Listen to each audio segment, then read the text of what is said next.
Hey everyone, welcome back to the last team review of the year, the round 18 team review. Um, yeah, it wasn't the best week to end off the season. Obviously we didn't get the top 1,000 that I was hoping. It was a long shot, but yeah, we moved up one position this week. So I mean, at least we didn't go down. That's what matters, I guess. Um, yeah, it was looking to be a really good week because at the end of the Saturday night. Even with Chris's injury, like uh, I was still projected to get like at least 2-4, like honestly at least 2-5. Um, and then everything just fell apart on Sunday. That's yeah, poor captain choices. Just Primrose doing shit. Um, they're just absolute carnage. I'll get into the team.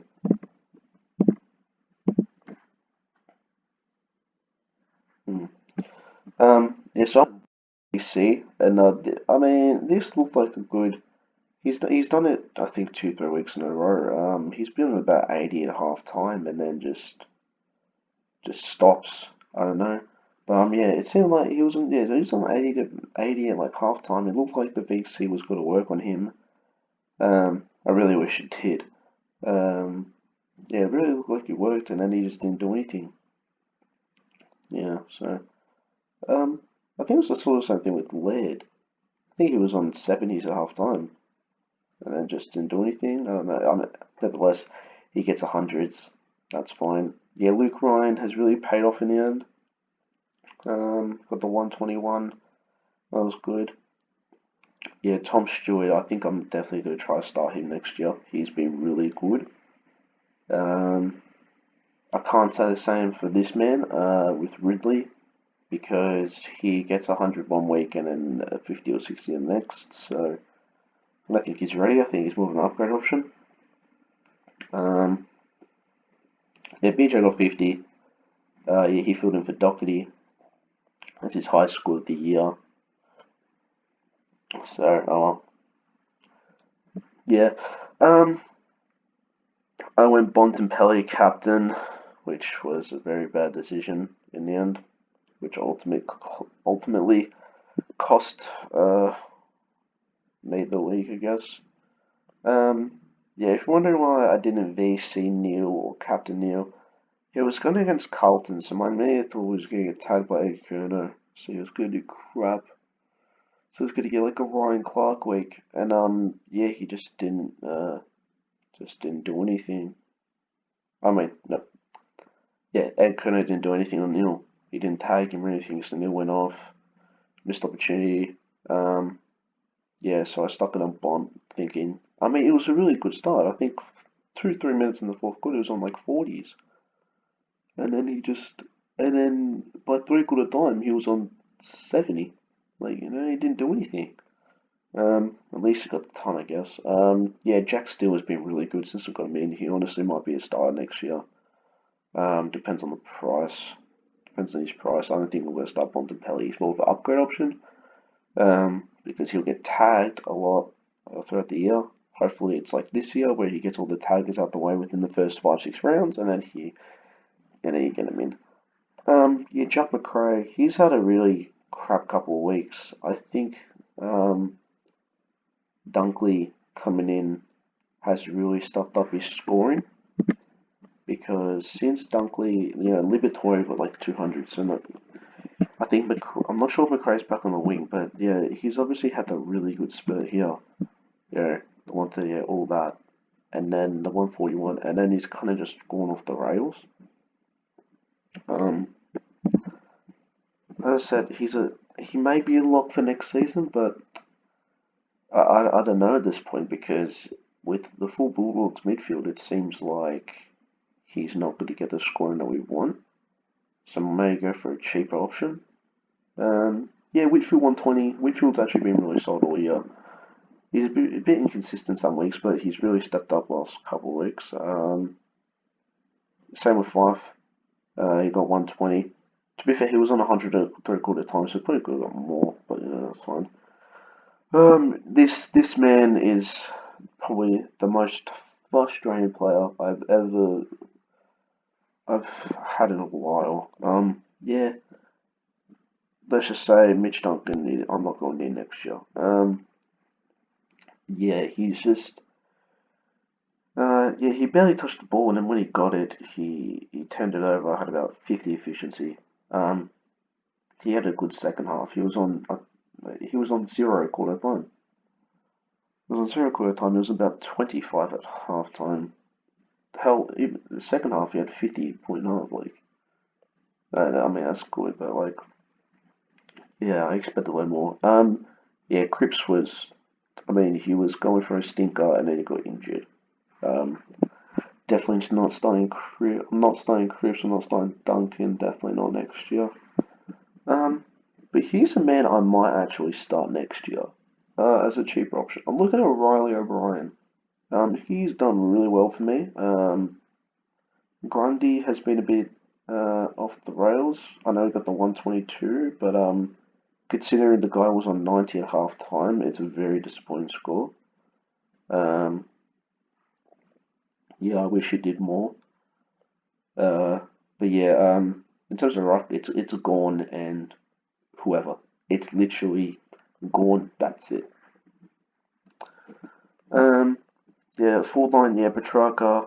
He's brilliant. Hopefully he's a forward mid next year, which he should be because obviously he doesn't. He plays in the forward a bit. Yeah. So yeah, Greenwood couldn't finish the year off with a ton, which was a bit upsetting. He couldn't finish it off with a ton. He had a very shit first half and then turned it up second half. Unfortunately, it wasn't enough. He kicked the goal to help the score. Yeah, Brayshaw's had a bit of a inconsistent spell lately. He's got 77. You know, he was off to a fly. He was on 50 at half time and then just fell off the face of the earth. Dusty, he finally played well and hit the ton. He could have gone more. I think because he was on fire. He had like 15 disposals in the goal and it was on like 50, 60. Man, I've seen those stats and people on 100. But yeah, he was just so inconsistent. Kicked out on the full about 4 times. Turned it over a lot. But yeah, I think he kicked 2 goals and just got clearances and score involvements, which really helped his score. Bailey Smith, yeah, look, he was there, I guess, as a F5, F6. He was never going to be getting 100 every single week, you know. Um, but this man, Jai Simpkin, as you see, I had no faith in the guy coming into the week, so I loopholed him with Riccardi. I stuck him on the bench, stuck Skinner on the field, put him on emergency, and then he got 144 and in his, I think, highest score of the week. No, Jack still beat him. Um, but yeah, he was just everywhere.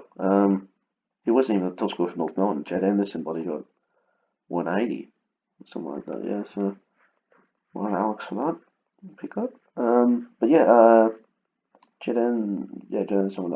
Anyway, yeah, so Simpkin really performed. Yeah, Riccardi did. It's really frustrating because all these rookies have come at the end. Like for example, this man was like so good at JLT. I was starting him, and then within three, he's played the last 3 weeks, and look at his scoring: 97, 75, 100. Like, where was this guy at the start of the year? Where was he? Schoenberg's 280. Riccardi is 260 within 4 weeks.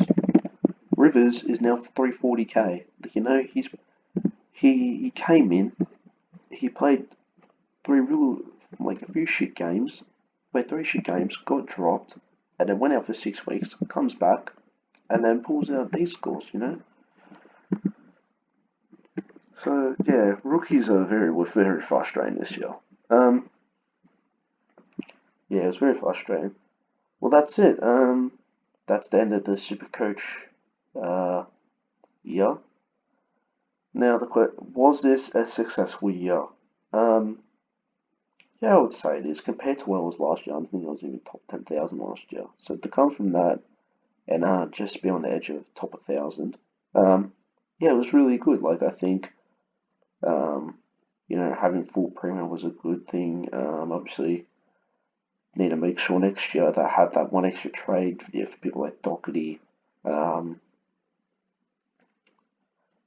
guess things to consider next year for leagues. Don't don't match your opponent. That's what I learned this year. Don't match your opponent. You've got to go for differences. Take that risk. You can't just get that player in because oh he's doing well, I need him because he could just have a shit week. I've learned that this year because matching has cost me because I've picked one player over another player. That other player's got like 150 and the other one's flopped because I wanted it because I didn't want him to go big against me. Yeah, well, no, just don't afraid to go for pods. Um, don't buy into the hype of some players, I guess. Um, yeah, look at fixtures, look at a team, for example, Duncan, yeah, he was getting 100 every week, but at the end of the day, there was injuries in Geelong. At the end of the day, got to look at midfields, you've got to look at, Duncan doesn't even start in the middle, he starts in the forward line, because, they've got Dangerfield when he starts in the midfield, they've got Joel Selwood, they've got Menengola, they've got half it starts there, I don't know why. But yeah, I guess that's really it. Yeah, but next year the starters, like the ideal, which this isn't going to be able to afford, but the ideal, I'm sure Fife and Dangerfield's going to be forward mid. They have to be next year. So their stars in the forward line, and then Petrarca will probably be forward mid. So those are your three. In my opinion, those are the three. Depends how expensive they are, but I don't think there's another option to go with. Obviously, Dangerfield got a big 170, which is really, really showing for next year. Lloyd's a must in the defence. The idea was Lloyd, Laird, Stewart. Am I going to be able to afford that? Fuck no. They're all going to be probably 550 plus. Hell, they'll probably be 600k. Yeah, what I learned this year, don't go for mid prices. I said to myself last year that I wasn't going to do it, and I did it. I went for, do three primo, three rookie in the forward and defence, five in the midfield, three rookie. I didn't do that. I went for three John, like a mid price like a John Noble, which ultimately he did well, but he did well once I got him out. As soon as I got him out, he's getting tons. And then same with forward line. I had Devon Smith, which was a horrible pick. Oh, he's playing half back now, I think. To be fair, he's been getting 80s and 90s, which isn't that bad. But yeah. Yeah, but it's weird next year because I think we're going into next year for the first time in a while that the Rocks just isn't Condy gone. You got Dick Nat. Hell, O'Brien's not even that bad. I think Tim English got 140, but he's never an opportunity to play too inconsistent. Players to avoid next year. I'm definitely saying don't start Cripps. I don't think. His shoulder's been fucked all year, to be honest. I wouldn't say start Cripps. I don't think it's a good idea. Also, yeah, next year is gonna be fucked in terms of rookies for the fact that I don't think there's no draft like they're not playing, so we don't have anything. We don't know who's good. We don't know who's bad. There's no stats to go off. There's no this is gonna be the next big player. We don't know. So we're just gonna have to take the risk. We're gonna have to just go. Oh yeah, he's in the top five. All right, yeah, get him. It's more just who's playing. This guy's confirmed. All right, get him in. Hope for the best, because we don't know. Obviously, the ladder. Adelaide's got first pick. North second. I think Geelong has like the sixth pick because of Tim Kelly. So they've done well there. Leagues. Yeah, I should probably go leagues. Well, it's sad to say, justice has been served. Anthony, congratulations, Anthony Grizzos. He has beaten Robin Amendola to win it. But yeah, it's definitely a down in leagues because I actually finished with total points. If you look at total points, I finished the highest by a comfortable margin. I was only one in top 2,000. saying that Theo stopped playing for the last 2 weeks because he just gave up. He didn't care anymore. I did. Um, yeah, if you guys are in it, the Supercoach Royalty group, let me know where you finished because I'm in it. I finished third, which was very good. Yeah, but congratulations to Patton Malong. I can't say no, mate. Sebastian, mate.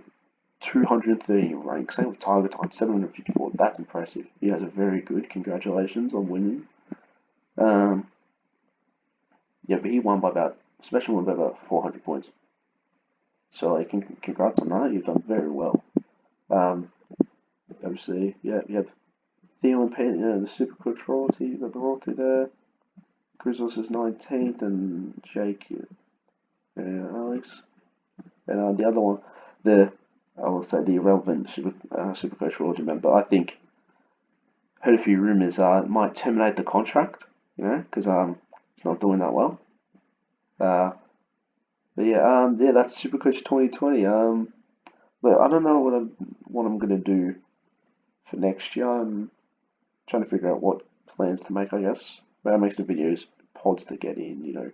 Who should be considering. I don't know. I'll see. Anyway, thank you all so much for watching. I really appreciate support. These videos have been really good. They've really helped my channel. Since I switched from gaming because it seems like gaming doesn't work, but SuperCoach has really helped. Seems like you guys like it. Uh, as you say, I get more attention, people more interested in my videos. Um, so thank you, yeah. So thank you all so much for watching. Like, comment, subscribe, do all that. I'll see you guys all next year, I guess.